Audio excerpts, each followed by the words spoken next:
I think that the image that we all have of the Spraden Lodge presentation, didn't fit exactly the rules that people would have applied in terms of intensification. But gosh, it looks great, and it looks like the sort of place that I'd love to live, because it looks like a real community. It looks like it's taken into account the natural hazards, which are clearly, it abuts the area where we have natural ponding in the city, and yet it's designed to ensure that that becomes a feature rather than a detriment to the whole design, which would have been really welcomed in the east if that had been planned for ahead of our seismic events. So, that's the sort of urban design that I'm talking about. It isn't strict rules. It is about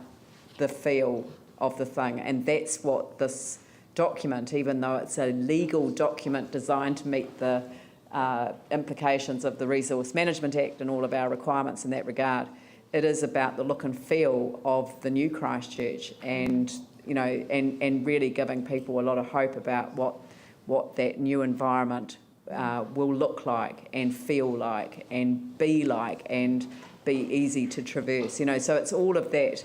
I know you can't really write in that quote from The Castle, the fantastic film from Australia, but it is the vibe of the thing, right? So in order to move on, can I just say thank you for all of that feedback. They're a list of your hot topics. You'll be pleased to know, having read every single comment that came past my desk, because I've had to allocate them to various chapters, I can tell you truthfully that every single one of the hot topics that you've raised is covered by us in our workshops still to come, and they are the more significant issues. So they're the ones we would have focused on anyway, but it's good to have that backed up by what you've just said. So we'll make sure we pass that on to each of the chapter leaders when they start their chapters. Excellent. And I don't, other than what I've just said, I won't be commenting on them because they'll be dealt with as the appropriate chapter comes up. So at this point in time then, I'd like to hand to Peter Eamon to take you through the strategic directions in the format that we said. Thank you. Claire, can we have the next slide, please? So what I'm proposing to do is simply take you through some of the key issues that have come up through consultation, as Brigitte said, with both public and organisations and groups like CAG and so forth, and then go more particularly through the chapter.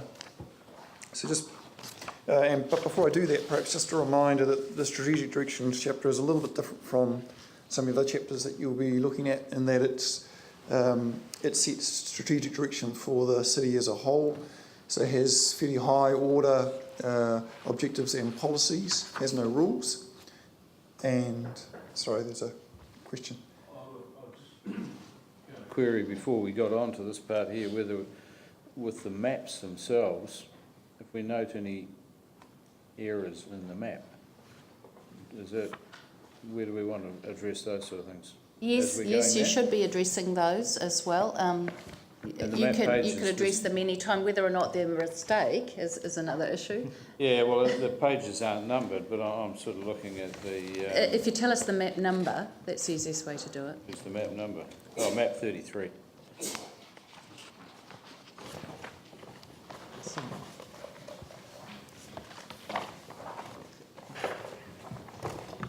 Yes? Yeah, you're showing residential land along Anzac Drive and houses that have been removed in the Bexley Park area that have been gone for a long time. And in the corner of Pages Road and Bexley Road, I'm under the impression, correct me if I'm wrong, but that wedge of land, both sides of Pages Road, at the intersection, this red zone, they're all coming down. And the third bit is, why have we got a yellow bit around the Avon River, around Whittles Reserve in that red zone area? Okay. Well, I said, yes, they are. You've picked that up on the maps, but those are good questions to raise at the time of the residential chapter. And the red zoning shows Sarah red zone, and the actual, what the Sarah red zone is not the same notation as a planning zone. So the planning for that will come through in the next group of chapters. Yeah, I think you'll be surprised to find out that they didn't red zone on the other side of Anzac Drive. Well, they probably didn't, but my point is the properties aren't there and they've been removed specifically And to be incorporated into the Bexley Reserve, and they don't want any housing on that state highway. So we will take this question back, and we'll make sure that it's answered in the primary issues when we bring the residential chapter to you. The same, and I'm not sure about Pages Road right at that intersection with Anzac Drive, whether the houses on both sides. It's my understanding that it was red zone. No. They weren't. No. Pardon? Nope. That was a very hotly contested decision. Okay.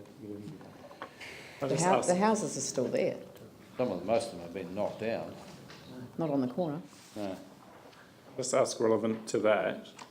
So, given that we have to issue consents in the red zone, why would we have this zoning overlay? Why wouldn't we just have the district plan zone? Like, why are we showing on maps red zone as opposed to... It's only an overlay to show you that that's where the red zone is. As I've said before, the red zone will be replaced by appropriate zoning in the second group of chapters. So the maps will change when the second group of chapters come out and when the remaining elements come out of the district plan. That red zone won't. But we're doing residential chapters as part of this first stage. But they're not all aspects of residential are in the first tranche. That's why it's called residential part, and all of the information I've been giving you, for example, Port Hills residential, some of the, is it the rural residential and some other aspects of the residential chapter. Sorry, if I just put it run the other way. If I was a resident who was committed to staying in the red zone, I wanted to rebuild my house, I wanted to know what zoning I had. When I looked at these maps, what would they tell me? It would tell you that we haven't yet given the land use zoning for that Sarah red zone. That's coming through in the second group. And I have quite a detailed list of everything that will be covered in the second phase, but I can bring that tomorrow if you like, but I was going to put that through in the report that comes to you so that you know exactly what's in and what's out. I have been through this. Why wouldn't we do it now as part of this process, given that we're looking at residential? Because Sarah is already doing some planning work on the red zone. They want to get it to a certain stage before they share it with us and for us to consider it to put into the district plan. It's not to say we're going to do everything that they say, but they have wanted to spend some time on it first. But I thought it was our process in terms of our district plan, in terms of what, I mean, it just seems really odd that this land, I mean, they might be the owner, but they're not the planning authority. We're the planning authority, and yet they're doing the planning work, and we're not doing anything around it. It just seems really odd. No, it's just what it is. I mean, that's the adjustment that we have to make because they've made decisions around the current offer that they've made to people, and there will be a process that follows, but they'll be directing that process. So that doesn't stop us from doing planning now. So well, yes, it does. I guess I raise that as a hot topic. It does. It actually does. It does stop us from making planning. I mean, it would be a complete waste of everyone's time that we would undertake a planning process specific to an area where the government has put in a voluntary offer to purchase the land. So that's the reality. I just think we have to accept that that's the situation that we're in.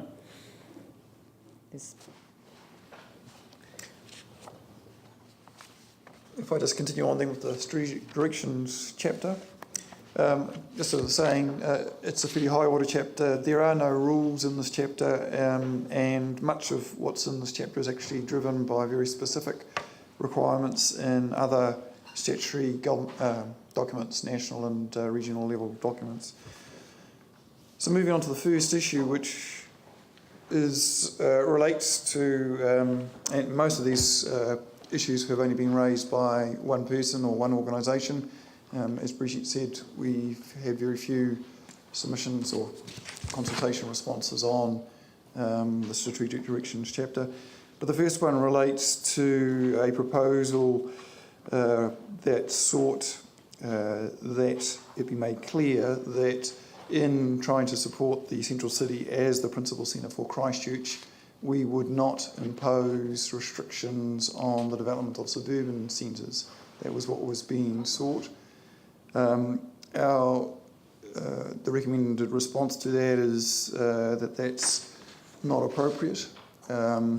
Although it was a comment that was contained in the Christchurch Central Recovery Plan, the more recent Land Use Recovery Plan and Chapter 6 that was introduced through that Land Use Recovery Plan, and I think the current circumstances in terms of the recovery of the Central City all suggest to us that there are good reasons for in some cases restricting suburban centres to ensure that the Central City does recover as the prime centre. Yep. Sure. One piece of feedback I had on that was the Central City is clearly some way off being a centre of activity, if you like. So are we negatively, or how can we mitigate any slowing down of development or growth, or the actual need for these suburban centres to fill that gap in the meantime? How can we deal with that while also not impinging on the Central City to grow and do what it needs to do as well? How do you manage that? Sorry. Yeah. Yes, there's two aspects to that. One is that most of our centres have potential for a lot more in them than they're anywhere near developed at this stage. So there is actually potential already in most of our district centres, our suburban centres, except for our very small ones, but certainly in our larger centres for more development. So there was already some spare capacity there. And then, of course, there's also the temporary recovery activity provisions that were introduced by the Minister, which allows activities, and this will be an issue that I'm about to get onto, where activities are allowed to locate and operate outside of areas where they would normally be permitted.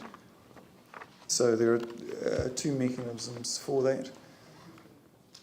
So was there something in the Land Use Recovery Plan that kind of provides some direction in this regard? Yes, the Land Use Recovery Plan specifically says, and so does Chapter 6 of the Regional Policy Statement, that the Central City is to be the primary centre for Christchurch. So we have, the District Plan has an obligation to implement that requirement from those higher order documents. And just to add to that, in my handouts that I gave you and the page that I gave you on relevant LERP actions, you can see if you look down there which parts of the LERP it responds to. Hang on.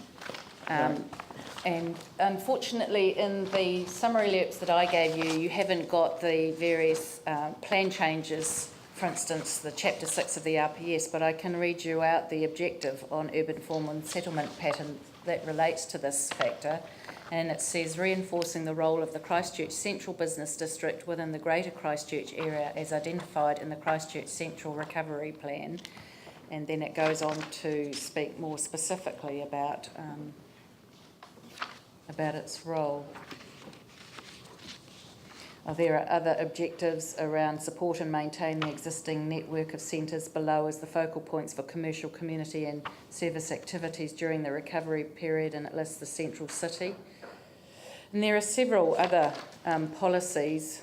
But this submission that we've received, I don't know who it was from, the comment, seeks clear statements that development in suburban centres will not be restricted to achieve the objective of the Central City being the principal community focal point for Christchurch, to reflect a comment contained in the Christchurch Central Recovery Plan. So what's that referring to? Because what you've just read out is the opposite of what they're indicating. To me, that reads that they don't want restrictions on suburban centres. Yes, but then how does that reflect a comment contained in the Christchurch Central Recovery Plan, when the Christchurch Central Recovery Plan actually is kind of directive in that regard? Yes, there is a comment in the Christchurch Central Recovery Plan to the effect that at that point in time it was not seen that there was a need to restrict development in suburban centres to ensure that the central city would be the primary centre. But what's happened since then is that we've now had the land use recovery plan.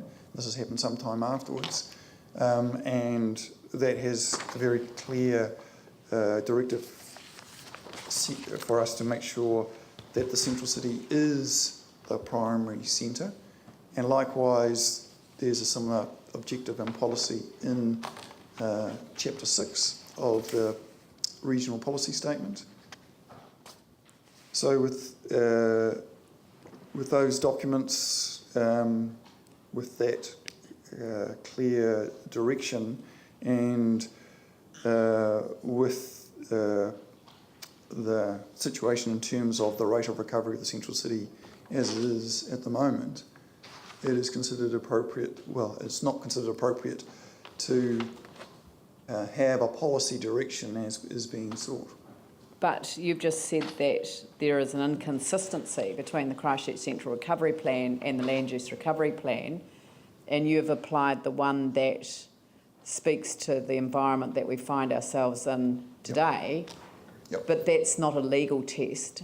The legal test would be that our district plan cannot be inconsistent with the Christchurch Central Recovery Plan, because if it is inconsistent with that, then their whole request to have it properly integrated into our district plan cannot be met if you prefer the LURP over the CCRP. Now, I know that from a legal sense that you could argue that the latter overrules the former, but actually the specific overrules the generic. So maybe the legal answer to that question. I think yes. Brent. That's all right, you're welcome. The legal answer to my mind is, and this will be debated legally, but the correct legal interpretation to my mind is that the statement that was made in the Central City Recovery Plan was a statement that was correct on its facts, on the instrument that was being dealt with then, at the time that that statement was made. That the same author, the same minister, has since then created other documents which impose other constraints on the council's activity in the district plan. So at the time the minister made the Central City Recovery Plan, the minister decided in the context of that document that it wasn't necessary then to impose further constraints on offices locating in the suburbs, because that plan took a field of dreams type approach. Our blueprint is so good, they're going to come. Now, since then, the minister's view has presumably changed, because we now have the land use recovery plan and the changes made to the regional policy statement that do require this council to turn its mind to the best way of encouraging the revitalisation of the central city. And that can include this council deciding the best way to achieve that is to have those constraints on the office activity in the suburban locations. Well, the difficulty that I have with that entire explanation is the beginning phrase. Yes, it will be subject to, you know, we're gonna have a fight on a legal sense about the two interpretations. So in actual fact, for this process to work, it would be useful if the minister actually changed the Central City Recovery Plan to match the requirements of the Land Use Recovery Plan. That would be very useful. Right, so that's something we need to raise with him. All right. Yanni? Have you looked at, so if you take up by the airport, that's gone basically. So there's no point trying to scale back development there because it's already been rezoned. Sorry, what are you talking about? Like around the airport. If you look at Lincoln Road, for example, through Addington, I mean, that's gone. There's, you know, the development's happening, it's been rezoned. So have you looked at kind of areas where it hasn't been rezoned or isn't far enough through the process that you could actually say, hang on a minute, we don't think this is where development should occur, and then looked at sites that we've either rezoned recently in the last few years or that have just had out of control development anyway, and said, well, actually, there's no point putting restrictions on there because effectively the horse is bolted and we're just spending a lot of energy trying to claw something back that we won't. So you minimise the opportunity for that legal challenge by being a bit more site specific rather than sort of But it is generic. site specific. They've gone through each one of them and said, right, that's what's happened there. So So what so can you show place and Addington. It's all on the plan. That's right. And some of this, unfortunately, being an overarching chapter, the strategic directions chapter, the detail behind it is in each of these specific chapters. So tomorrow when we talk about commercial and industrial, you'll get that background that you're seeking.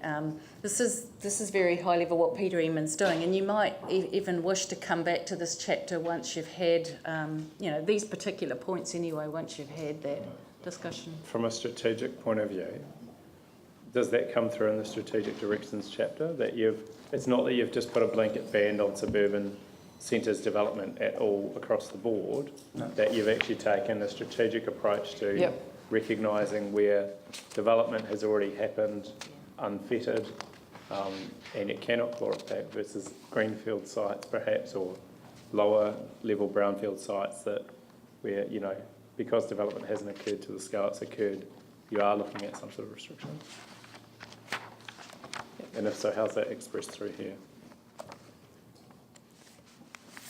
It's not expressed at that level in this chapter, but this chapter also does not say that other centres cannot grow or that areas that are already developed or largely developed for office development, for example, cannot remain. What this chapter does is it sets out that hierarchy, in this case, of centres, and says that there will be a principal centre, which is the central city, there will be a lower level, which is the key activity centres, and then other neighbourhood centres below that. So the strategic directions chapter isn't imposing a restriction one way or the other in this chapter at all.